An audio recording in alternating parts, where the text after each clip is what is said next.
السلام علیکم ورحمۃ اللہ وبرکاتہ۔ ابھی سوشل میڈیا پہ آپ کو اور ہمیں یہ دیکھنے کو مل رہا ہے کہ اتر پردیش کی سرزمین پر کچھ لوگوں نے آئی لو محمد کا بورڈ لگایا تو ان پر ایف آئی آر کر دی گئی ہے۔ تقریباً تعداد 10 یا 15 یا 19 کی بتائی جا رہی ہے۔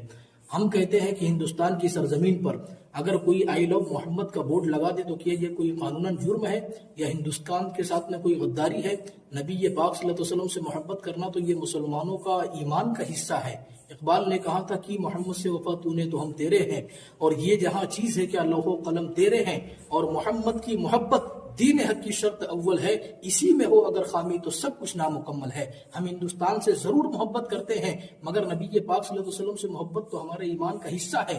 یہ کوئی جرم نہیں ہے کہ کوئی آئی لو محمد کا بورڈ دروازے پر لگائے یا راستے میں لگائے یا مارکیٹ میں لگائے۔ یہ تو مسلمانوں کے ایمان کا حصہ ہے، اور ہندوستان میں سب کو اپنے اپنے مذہب پر عمل کرنے کے لیے جو ہے سنویدھان نے خود ہی اجازت دی ہے، کوئی قانون کے خلاف نہیں ہے۔ اس لیے مجھے اور آپ کو چاہیے کہ ہم حضور سے محبت کریں اور حضور کی محبت کا ڈنکا گلی کوچے بازار میں بجاتے رہیں اور یہ کہتے رہیں انہیں جانا انہیں مانا، نہ رکھا غیر سے کام، للہ الحمد میں دنیا سے مسلمان گیا۔ بات اچھی لگے تو کمنٹ میں آئی لو محمد ضرور لکھیں۔